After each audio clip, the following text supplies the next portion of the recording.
channel again here, keeping up with the Colliers. Went to church this morning.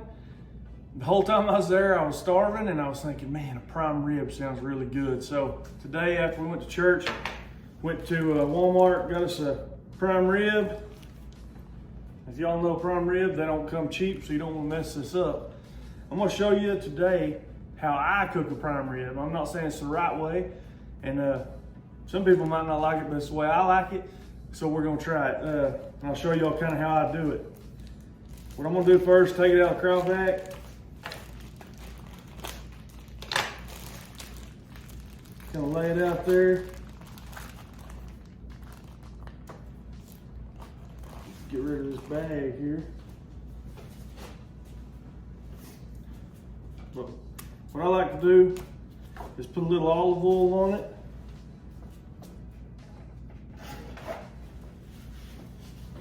First thing, kind of pat it down a little bit and dry off some of that juice that was on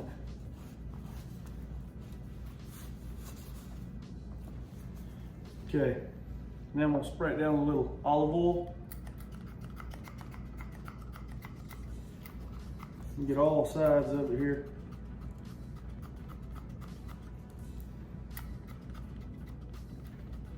Real good coating of that. We're gonna go ahead and season the back side with the fat first.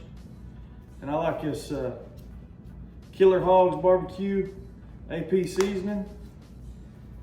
I like to hit it with a little of that. Kind of rub that in a little bit there.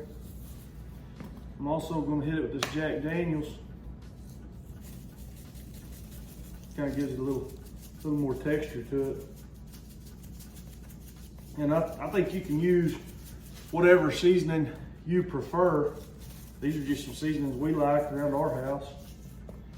So got that side pretty good. We're gonna flip it on its end. Get that in there.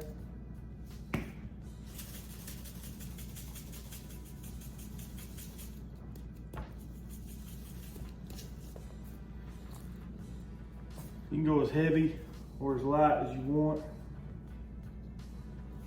My wife, she kind of likes seasoning, so we're gonna go kind of heavy.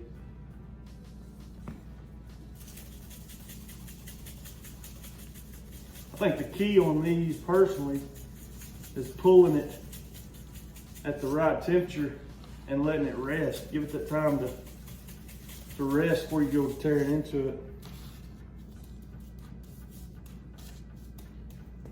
And when you can see it's kind of loose, get some loose areas there.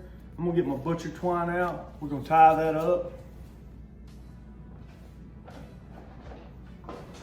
Always get a little butcher twine handy. So I'm gonna go this way. Tie me a little knot there. Just kind of shape it a little bit. Then I'm gonna come down. Make kind of a half hitch there. Go ahead and cut me off some.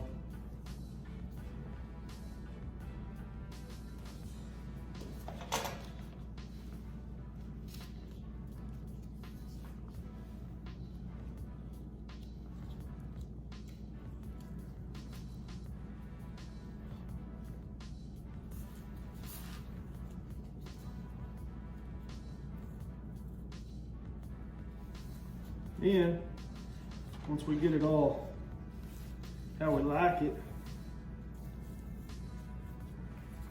go ahead and go all the way around it and back through there.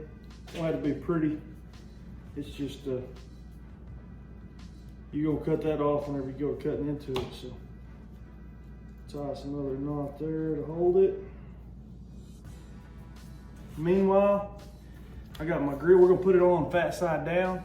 I got my Pit Boss smoker out there. It's a pellet smoker running on 275.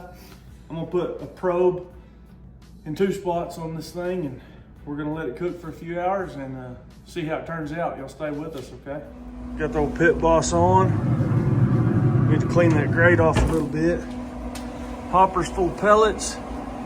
We got this thing sitting on 275. We're at 215 now. And it is, as you can see by my probes, they're not in anything yet, but it's 30 degrees outside, so that's pretty cool.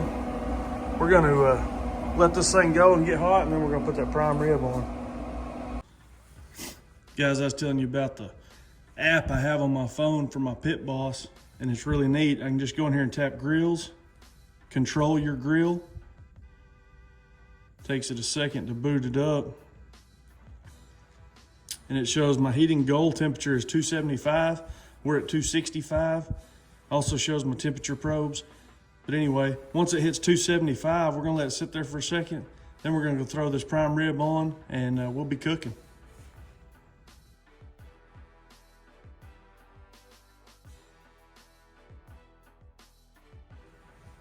While I'm talking about the app, we'll go ahead and set up the thermometers. You click on the thermometer, select what you're cooking. We're cooking beef, but we're not going to 140. We're gonna go 125 is our goal temperature.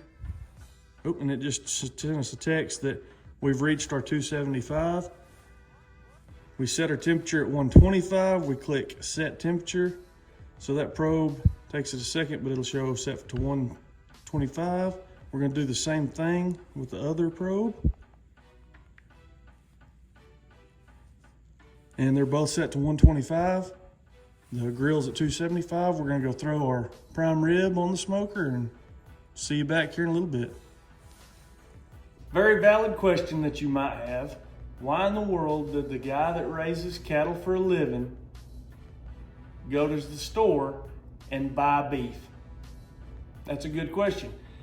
We actually rarely butcher beef for our own consumption. We're typically raising them and selling them for someone to take to the feedlot and go ahead and take them on from there to the butcher. But typically, our freezers are full of deer, elk, turkey, crappie, catfish, something that we've hunted or that we've caught in the creeks, lakes, rivers, whatever we're fishing.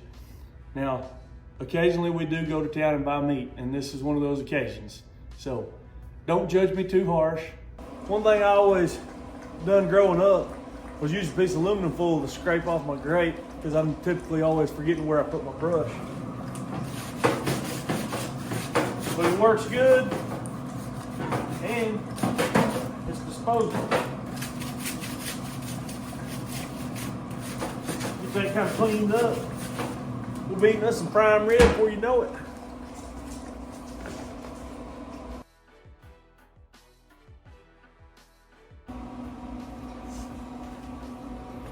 All right, guys, time to throw the prime rib up here. Told you we're gonna put it on the fat side down.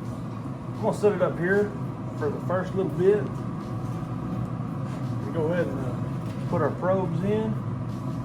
We'll go pretty deep into the center of that. I'm gonna do it on both sides. When those probes get to 125, we'll be done.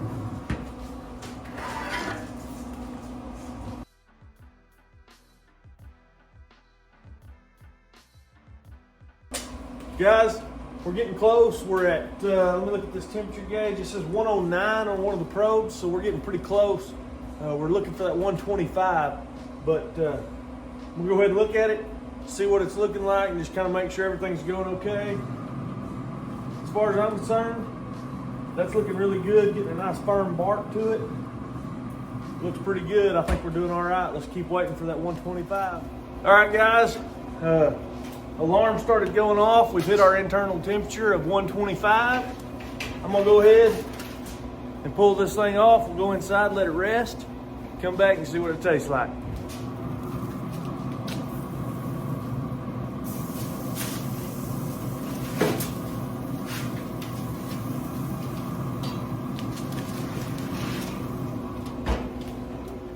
All right, guys, we hit our internal temperature of 125. As you can see, my little munchkin popping her head into the screen here. We're gonna go ahead and wrap it, and we're gonna let it rest for about 25 minutes, and then we'll be ready to cut into it and see how it is.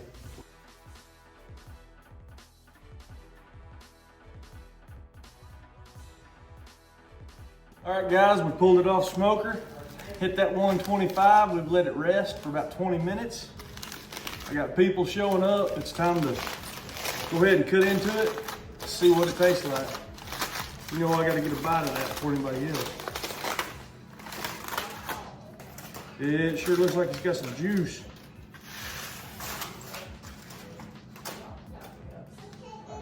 Okay, I'm gonna cut our butcher twine off of there.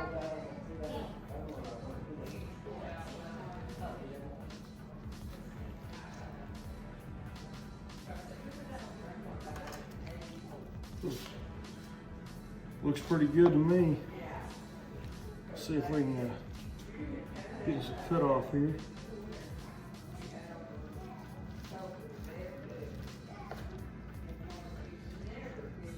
That's pretty good looking stuff.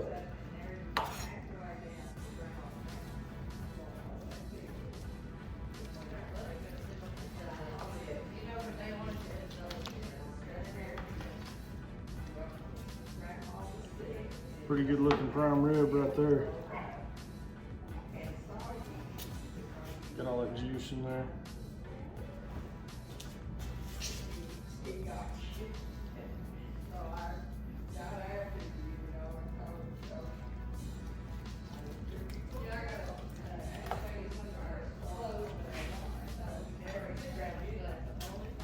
Looks pretty good.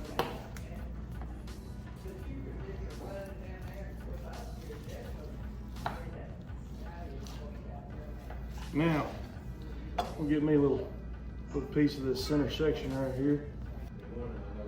That right there is some good looking stuff.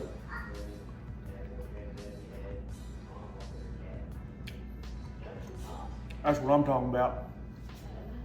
That's what I'm talking about. That's what I'm talking about. That's what I'm talking about.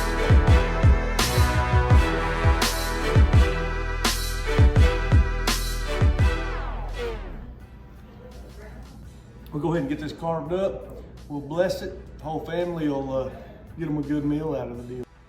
I appreciate y'all coming to the channel today and cooking with us as we cook that prime rib. And just thankful that I've got some people watching this. It actually today while I was cooking prime rib made me think, and I was reading my Bible app, the verse of the day actually was James 5:7. And it said, "Brothers, be patient until the Lord comes again. A farmer is patient. He waits for his valuable crop to grow from the earth. He waits patiently for it to receive the first rain and the last rain. You too must be patient. Do not give up hope. The Lord is coming soon." That just made me think, we're cooking that prime rib and you want to fast, throw it on there, pull it off and be ready to eat. But it's one of those things, you got to cook it low and slow, take your time, and it's worth the wait. And that's kind of like God. Just be patient, the Lord provides, and it's worth the wait. Guys, I appreciate you coming to Keeping Up with the Colliers. And if you would, click like, subscribe if you want to. We're going to try to start putting out as much content as we can. And y'all just have a blessed day.